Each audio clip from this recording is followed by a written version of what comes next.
अस्सलाम वालेकुम दोस्तों, अपनी नेक्स्ट वीडियो के साथ आपको वेलकम करता हूं अपने इस चैनल में। उम्मीद है सब खैरियत से होंगे। तो चलते हैं आज की अपनी अहम न्यूज़ और इन्फॉर्मेशन की जानिब। सबसे पहले तो दोस्तों बात करेंगे जो जाली करेंसी केस में पाकिस्तानियों को गिरफ़्तार किया गया है, इसमें कुछ नई अपडेट सामने आई हैं, उस पर बात करेंगे। उसके बाद स्पेनिश एम्बेसी इन एक्शन इकदाम शुरू कर दिए गए हैं, इस पर बात करूंगा। और उसके बाद एक बहुत ही अहम कार्ड है जिसको आपको लाजमी तौर पर बनवाना चाहिए। वो कार्ड कौन सा है और उससे आप किस तरह फ़ायदा उठा सकते हैं, इस पे बात करूंगा। और आखिर में मैं आपको बताऊंगा कि स्पेन में कारोबार करने वालों के लिए कौन सी एक अच्छी खबर है जिसका काफ़ी देर से इंतज़ार था। अब जो यहाँ पे ऑटोनोमो पे काम कर रहे हैं, ख़ास तौर पे छोटे बिजनेसमैन, उनके लिए एक बहुत अच्छी खबर है जो आप लोगों के साथ शेयर करूँगा वीडियो के आखिर में। तो दोस्तों आपको बताता चलूँ कि 3 लिंक आपको नीचे डिस्क्रिप्शन में मिल जाएंगे। स्पेन एम्बेसी का लिंक जो है वो, उसके बाद जो अहम कार्ड आपने बनवाना है उसका लिंक, और आखिर में जो कारोबार से रिलेटेड एक बहुत अच्छी खबर है उसका लिंक बिल तरतीब नीचे आपको डिस्क्रिप्शन में मिल जाएगा। आप ख़ुद भी इसको क्लिक करके रीड कर सकेंगे। तो दोस्तों सबसे पहले जो बात करते हैं वो करते हैं कि जाली करेंसी केस में पाकिस्तानियों के बारे में कुछ जो नई मालूमात हैं वो आप लोगों के साथ शेयर करता हूँ।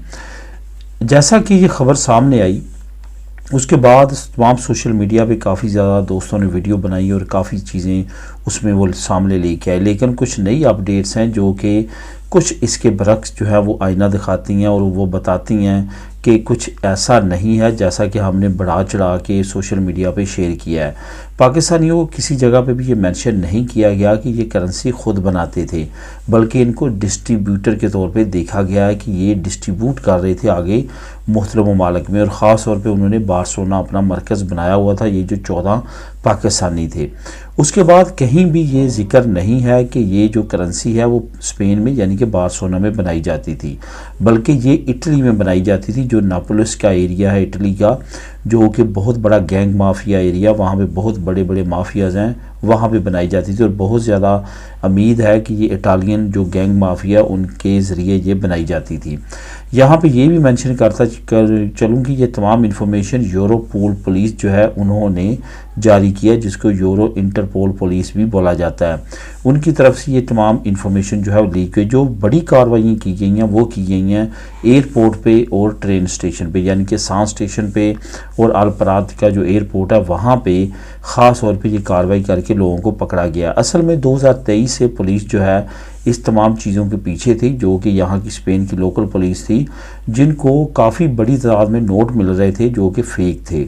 यही वजह है कि उन्होंने भी इंक्वायरी शुरू की, उधर से यूरो इंटरपोल जो है वो भी एक्टिव थी और फिर आखिरकार इन लोगों को पकड़ लिया गया। लेकिन कहीं भी ये मेंशन नहीं है, ना स्पेन की हुकूमत ने और ना ही यूरो इंटरपोल पुलिस ने कहीं भी ये मेंशन नहीं किया कि ये पाकिस्तानी जो है ये बनाते भी थे। ये डिस्ट्रीब्यूटर थे जो कि पीछे से करेंसी लेके आगे डिस्ट्रीब्यूट करते थे, चलाते थे। अब इस पर मज़ीद पुलिस कार्रवाई होगी, मज़ीद जो है पुलिस की तफ्तीश होगी, तो उससे मज़ीद चीज़ें सामने आएंगी। लेकिन कहीं भी ये मेंशन नहीं है कि पाकिस्तानियों ने ये नोट जो हैं वो ख़ुद बनाए हैं, बल्कि वो एज ए डिस्ट्रीब्यूटर जो है उनको चला रहे थे। तो इस तरह की नई अपडेट जो है वो मज़ीद भी आ सकती हैं। यूरो इंटरपोल इस पर काफ़ी तहकीकात कर रहा है। इटली में भी छापे मारे गए हैं और ग्रीस में भी ये नेटवर्क फैला हुआ था, यानी कि ये जो ममालिक हैं, और बहुत ज़्यादा उम्मीद है कि पुर्तगाल तक भी फैला हो सकता है, जिसमें मुख्तलिफ ममालिक के लोग शामिल थे। ये स्पेसिफिक सिर्फ पाकिस्तानी शामिल नहीं थे। लेकिन यहाँ पे ये बताता चलूँ कि यहाँ पे बार्सिलोना में जो बड़ा ग्रोह एक्टिव था इस तमाम कार्रवाई में वो पाकिस्तानियों का ही था, जो कि 14 की तादाद थी, और उन तमाम को गिरफ़्तार कर लिया गया है और कुछ को जो है वो मज़ीद गिरफ़्तार कर लिया जाएगा। इस पे जैसे जैसे नई अपडेट्स आएंगी वो भी आप लोगों के साथ शेयर करूंगा। अब दोस्तों बात करते हैं स्पेनिश एम्बेसी की, जो कि इन एक्शन में आई है। असल में पिछले दिनों कुछ ऐसी एक इंसिडेंट हुआ, एक एक्सीडेंट हुआ, जिसकी वजह से पूरी दुनिया में एक मरता इमेज जो है वो इंडिया का बहुत ज़्यादा बुरा हुआ। असल में एक टूरिस्ट जो है वो कपल था, जिन्होंने पाकिस्तान, ईरान, वहाँ से होते हुए वो इंडिया में दाखिल हुए। इंडिया के बाद उन्होंने बांग्लादेश में जाना था और बांग्लादेश से उन्होंने आखिरी अपनी जो मंजिल थी उनकी वो नेपाल थी। तो वो साइकिलिंग करते हुए इन ममालिक में टूरिज़म की वजह से वहाँ पे गए थे। वो करते करते वो मुख्तलिफ ममालिक से गुजर रहे थे। पाकिस्तान से वो इंडिया गए और इंडिया से वो होते हुए झारखंड जो एरिया है इंडिया का, वहाँ पे उनको जो फ्राइडे नाइट है वो गुजारने के लिए एक जगह पे रुकना पड़ा। वहाँ पे मिसहैप हुआ। आपने सोशल मीडिया पे देखा होगा कि मदद मांगी गई सोशल मीडिया पे लोगों से। एक लड़की जो कि बाई बर्थ तो ब्राज़ीलियन थी, उसका जो खामद था, जो उसका बॉयफ्रेंड समझ लें या पार्टनर था, वो भी था उसके साथ। तो वो दोनों ने एक जगह पे पनाह ली जहाँ पे लड़की का रेप किया गया। 7 से 10 लोग बताए जाते हैं।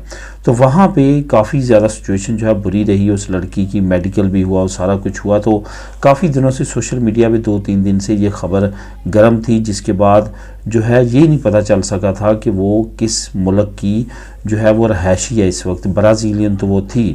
तो उसके बाद अब स्पेन की एम्बेसी ने और कौंसलेट जो है वहाँ पे उन्होंने रसाई दी है और उन्होंने ये ख़बर ब्रेक किया कि वो उनके साथ एक्सेस में है और तमाम पुलिस कार्रवाई में भी वो पेश हैं। असल में ये जो लड़की थी ये थी ब्राज़ीलियन, लेकिन इसके पास स्पेनिश नेशनलिटी थी और इसका जो पार्टनर है वो भी स्पेनिश है। तो ये दोनों वहाँ पे टूरिज़म की गरज से गए थे। तो ये इंसिडेंट हुआ है। अब उनको फुल एक्सेस जो है वो स्पेनिश एम्बेसी दे रही है। स्पेनिश एम्बेसी ने यहाँ पे एक्शन लेते हुए ये कहा है कि वो तमाम चीज़ों को बागौर देख रहे हैं और हर तरह की जो है वो सहूलत उस लड़की को प्रोवाइड कर रहे हैं और उम्मीद की जाती है कि जो इंडिया में ये मिसहैप हुआ है इसकी बेहतरीन से बेहतरीन और आला क्वालिटी में तहकीकात की जाएंगी और लोगों को पकड़ा जाएगा। इब्तदाई तौर पर 3 लोगों को पकड़ लिया गया और मज़ीद कार्रवाई जारी है। उम्मीद है कि बाकी लोग भी पकड़ लिए जाएंगे। कतई नज़र की ये वाक़या किस मुल्क में हुआ, लेकिन टूरिज़म जैसे कि एशिया के ममालिक में ऑलरेडी बहुत ज़्यादा कम है। तो इस तरह के इंसिडेंट जो है वो मज़ीद इस तरह की कार्रवाई की वजह से जो है टूरिज़म को मज़ीद मुतासर कर सकते हैं। अब देखते हैं इसके रिज़ल्ट क्या आते हैं। लेकिन स्पेनिश एम्बेसी ने यह अनाउंस किया है कि वो हर तरह की कोशिश कर रही है कि इनको जल्द से जल्द और सही इंसाफ मुहैया किया जा सके। अब नेक्स्ट जो खबर आप लोगों के साथ दोस्तों शेयर करूंगा, ये आज से तकरीबन 1 साल पहले भी मैंने शेयर की थी और ये बहुत ज़्यादा ज़रूरी है। अब स्पेन की हुकूमत और यूरोपीय यूनियन भी इस पे ज़ोर दे रहे हैं क्योंकि इससे आपको बहुत ज़्यादा फ़ायदा होता है और जिस मुल्क में आप जाते हैं वहाँ पे भी आपको जो है वो अगर खुदा न खासा कोई मसला बनता है तो उनके लिए भी ये प्रॉब्लम नहीं होती कि उनको पेमेंट कौन करेगा। असल में जैसे कि आपका मेडिकल कार्ड बनता है यहाँ पे स्पेन के अंदर ट्रीटमेंट करवाने का, सूबे के अंदर ट्रीटमेंट करवाने का, इसी तरह एक कार्ड बनता है यूरोपीय यूनियन के अंदर। आपको अगर कोई मेडिकल सिचुएशन आपकी ख़राब होती है तो वहाँ पर आपकी ट्रीटमेंट होने का, तो वो उसकी पेमेंट जो है वो seguridad social ही करती है। तो ये कार्ड जो है ये आप बनवा लें। ये यूरो सैनिटारिया कार्ड कहलाता है। ये कार्ड बहुत ज़्यादा ज़रूरी है। अगर आप ट्रैवल करते हैं यूरोप के अंदर अपने साथ फैमिलीज़ के साथ, आप वहाँ पे रहते हैं, वहाँ पे टूरिज़्म की गरज से जाते हैं या वैसे ही जाते हैं कि टाइम गुजारने के लिए, अगर वहाँ पे खुदा न खास्ता आपको मेडिकल सिचुएशन बनती है तो वहाँ पे आपको कोई भी पेमेंट नहीं करना पड़ेगी और उस मुल्क को भी ये प्रॉब्लम नहीं होगी कि आप पेमेंट देंगे या नहीं देंगे। वो आपकी seguridad social जो यहाँ पे आपका चल रहा है वहाँ से आपका चार्ज कर लिया जाएगा।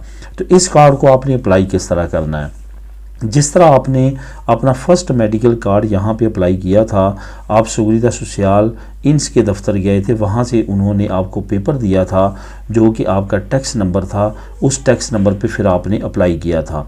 अगर आपके बच्चे छोटे हैं तो फिर आपको बच्चों को ले जाने की ज़रूरत नहीं है। फिर आपके टैक्स नंबर पे डायरेक्ट हॉस्पिटल से रब्ता करके आपकी पतरोन वगैरह मांगेंगे, वो आपका कर देंगे। लेकिन ये काफ़ी बेनिफिशरी है, इससे लाजमी तौर पे फ़ायदा उठाएं। इसका लिंक भी आपको नीचे मिल जाएगा, आप ख़ुद भी इसको क्लिक करके रीड कर सकेंगे। तो दोस्तों आखिर में एक बहुत अच्छी न्यूज़ आप लोगों के साथ शेयर करता चलूँ। काफ़ी अरसे से इसका इंतज़ार था। आपने देखा होगा कि जो लोग काम करते हैं एज आ वर्कर और जो बिज़नेस करते हैं, इन दोनों में चंद चीज़ों में फ़र्क है जिसमें पारो और पेंशन शामिल है। अब पेंशन के बारे में हुकूमत ने बहुत अच्छा ऐलान किया कि अभी 2024 के बाद जो लोग भी जो है वो ऑटोनोमो पे काम करेंगे, कारोबार करेंगे, उनकी जो पेंशन है वो सेम लाइक सैलरियादो जो है उनके बराबर होगी। यानी कि जो एज अ वर्कर काम करते हैं उनकी पेंशन और कारोबार करने वालों की पेंशन जो है वो बराबर काउंट की जाएगी। ये एक बहुत अच्छा स्टेप है। इसमें जो सबसे अच्छी बात है वो ये है कि आपको टैक्स की कोई भी फ़र्क नहीं रहेगा। एक बंदा फॉर एग्जांपल ओवरे में काम करता है, उसका टैक्स 600 जा रहा है। आपकी एक ऑटोनोमो आपका 300 टैक्स जा रहा है। आपने 30 साल काम किया, उसने भी 30 साल काम किया। पहले क्या था कि उसकी अगर 1200 पेंशन लगती है तो आपकी 700 या 800 लगती है, लेकिन अब ये फ़र्क ख़त्म हो जाएगा। लेकिन ये याद रखें जो 2024 के बाद जो ऑटोनोमो पे काम करेंगे उनके लिए ये कानून है। और 2024 के बाद जो भी बिज़नेस करेंगे उस पर टैक्स देंगे, जब वो पेंशन की एज पे पहुँचेंगे तो उनको सेम पेंशन दी जाएगी जो कि एक वर्कर एज अ सैलरी काम करता रहा उसके बराबर। तो दोस्तों ये थी आज की अहम न्यूज़ और इन्फॉर्मेशन। मिलेंगे नेक्स्ट वीडियो में नई अपडेट्स के साथ। अल्लाह हाफिज़।